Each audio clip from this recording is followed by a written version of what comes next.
ये है southern India के पदूर केव्स। जनरली केव्स में माइनिंग होती है, पानी पाया जाता है, कई जगहों पर लोग एक्सप्लोरेशन करते हैं, लेकिन भारत की सरकार इन केव्स को टंकियों की तरह इस्तेमाल कर रही है और अब तक जो जानकारी मिली है उसके हिसाब से 5,000 करोड़ से भी ज्यादा कीमत का कच्चा तेल इन केव्स के अंदर स्टोर कर चुकी है। ना सिर्फ पदूर लेकिन बीकानेर, राजकोट, विशाखापट्टनम इन जैसे जगहों पर भी भारत की सरकार हजारों करोड़ रुपए स्पेंड कर रही है ऐसे कच्चे तेल को केव्स के अंदर स्टोर करने के लिए। तो ये करने की जरूरत क्या पड़ी?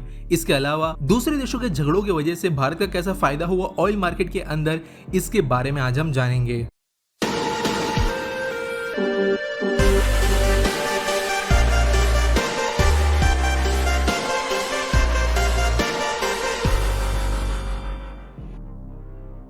इंडिया ऑयल का नेट इंपोर्टर है। देश के अंदर जितना क्रूड ऑयल आता है उसमें से 83% इंपोर्टेड होता है और कुछ सिचुएशंस में 90% के ऊपर भी जा चुका है। ये मार्केट काफी ज्यादा कंट्रोल्ड है और ऑयल मार्केट के अंदर फ्लक्चुएशंस भी बहुत कॉमन बात है। इंडिया जैसा बड़ा देश जो ऑयल इतना ज्यादा इंपोर्ट करता है वो नहीं चाहता कि ऑयल की प्राइसेस बहुत ज्यादा फ्लक्चुएट रहे। इसे खरीदने के लिए उनके फॉरेक्स रिजर्व्स की भी जरूरत पड़ती है, जो देश के लिए ओवरऑल अच्छी बात नहीं है, क्योंकि सिर्फ और सिर्फ ऑयल खरीदने के लिए एक अच्छा खासा अमाउंट स्पेंड हो जाता है। इसके अलावा आज की डेट में ऑयल बहुत ज्यादा स्ट्रैटेजिकली इंपॉर्टेंट बन गया है, चाहे वो फ्यूल की तरह हो, वॉर्स के दौरान हो या फिर किसी और दूसरे तरीके से। ऑयल के बिना किसी भी देश की इकोनॉमी ठीक से नहीं चल सकती और इसलिए देश के लिए काफी जरूरी है कि ऑयल की सप्लाई अनइंटरप्टेड रहे, सस्ती रहे और जितना हो सके उतने सेफ तरीके से हो और फ्रेंडली तरीके से उसे एक्वायर किया जा सके। अगर ऑयल लाना महंगा हो जाता है, मुश्किल हो जाता है या किसी भी चीज की वजह से इंडिया के अंदर आ नहीं पाता है तो इकोनॉमी रुक जाएगी। और भारत की सरकार एक सॉल्यूशन ढूंढ रही थी ताकि कोई ऐसा सिस्टम बनाया जा सके कि इन टर्म्स ऑफ इमरजेंसी अगर कोई वॉर हो जाए, इंडिया के अंदर कोई क्राइसिस आ जाए, अगर पूरी दुनिया रुक जाए तो इंडिया के अंदर डे टू डे एक्टिविटीज के लिए चीजों में दिक्कत नहीं आनी चाहिए और जितना हो सके उतने कम कॉस्ट पर इंडिया इस चीज को भी करना चाहती थी। जब हमारी सरकार इसी चीज के बारे में सोच रही थी कि इस चीज के लिए क्या सॉल्यूशन ढूंढा जाए, तब इंटरनेशनली कुछ ऐसे इवेंट्स हुए, कुछ देशों के बीच में ऐसी अनबन हुई जो इंडिया के लिए काफी ज्यादा गेम चेंजर साबित हुई। कुछ दूसरे देशों ने भी इसका फायदा लिया और अभी अगले भाग में समझते हैं कि एक्चुअल में हुआ क्या था।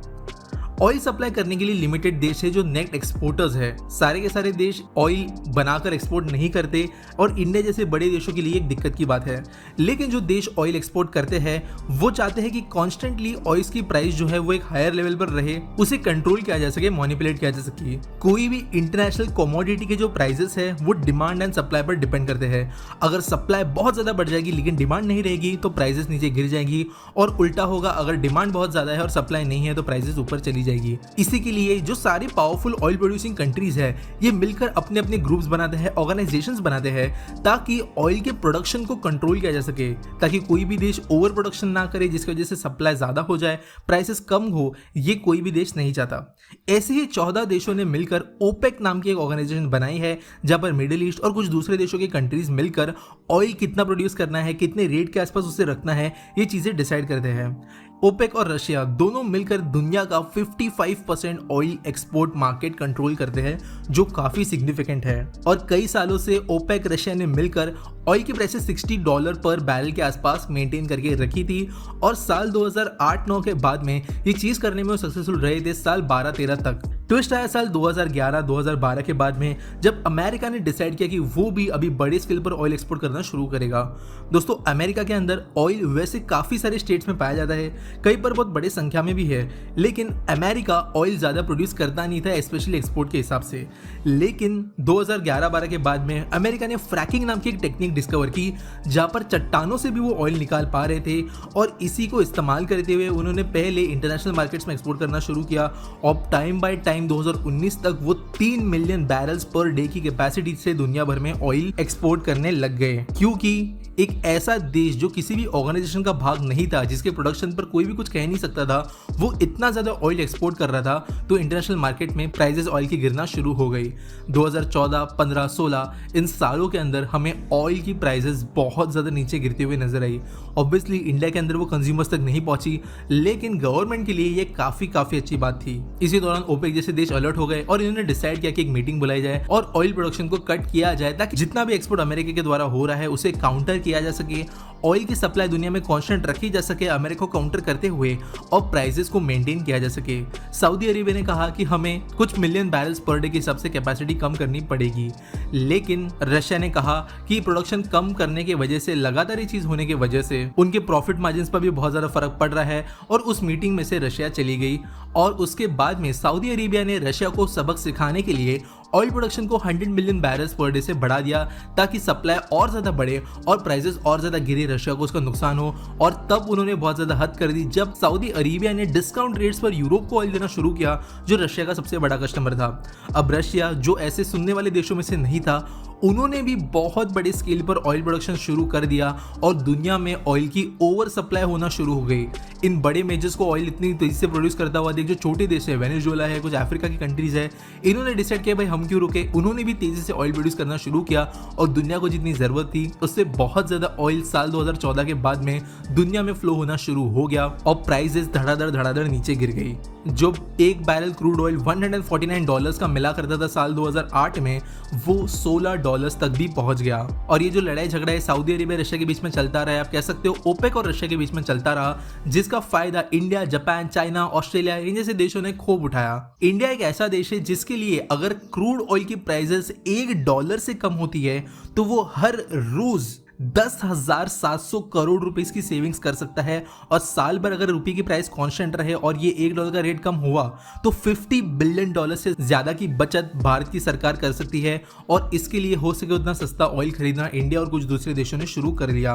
बेसिकली मौके पर चौका यहाँ पर माना गया और तेजी से ऑयल खरीदने के डिसीजंस लिए गए। आप कह सकते हो ये वही सिचुएशन है जब आप मार्केट में जाते हो, कोई सब्जी आपको बहुत ज्यादा सस्ते में मिल रही है तो आप बल्क में उसे खरीद लेते हो, बाद में उसे स्टोर कर लेते हो, क्योंकि क्या पता फ्यूचर में आगे जाकर उतने सस्ते कीमतों पर वो मिल पाए या नहीं। अब ये ऑयल को मिल रहा था, लेकिन इसे अब स्टोर कहाँ पे करें? सरफेस पे जो टैंक्स होते हैं वो बनाना मुश्किल होते हैं और millions of barrels oil store करने के लिए सरफेस टैंक्स बनाना बहुत ज्यादा महंगा जाएगा। इनफैक्ट उतनी कैपेसिटी पॉसिबली क्रिएट भी नहीं हो सकती है नॉर्मल टेक्निक्स को इस्तेमाल करते हुए। इसके लिए गवर्नमेंट ने ढूंढना शुरू किया एक ऐसा सॉल्यूशन जहां पर ऑयल को सेफली, डिस्क्रीटली और काफी अच्छे तरीके से स्टोर किया जा सके।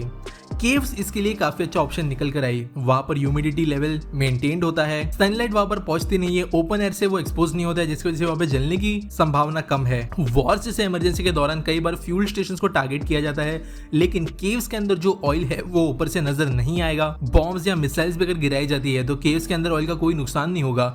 इसी को देखते हुए पदूर के अंदर गवर्नमेंट ने ऑयल भरना शुरू कर दिया और दूसरे जगहों पर भी ये चीज एक्सपांड की। विशाखापट्टनम, राजकोट, बीकानेर, ये ऐसी जगह है जो एटलीस्ट हमें गवर्नमेंट के द्वारा पता चल गई और ये भी बताया गया कि 9.5 डेज का ऑयल स्टोरेज आज इंडिया के पास में केव्स में मौजूद है। यानी अगर ऑयल कल से आना बंद हो जाता है तो 9.5 दिन तक इंडिया सस्टेन अपने आप को कर सकता है। और उन्होंने टारगेट रखा है कि 90 डेज तक इंडिया सस्टेन हो पाए, इस हिसाब से स्टोरेजेस भरे जा रहे हैं। लेकिन क्योंकि इसमें से बहुत ज्यादा चीजें क्लासिफाइड इन्फॉर्मेशन में आती है तो हमें एक्चुअल में नहीं पता कि ये सारी की सारी केस कहाँ पर है। ऐसा भी हो सकता है कि आपके घर के पीछे ही ऐसी कोई बहुत बड़ी ऑयल के वो, और साथ साथ अभी 9.5 डेज के बाद में कितना प्रोग्रेस हुआ है ये भी हम नहीं जानते। कोविड जब आया 2019 में तब सबकी फट गई, डिमांड इतनी ज्यादा कम हो गई कि ऑयल प्राइसेस जमीन के नीचे चली गई।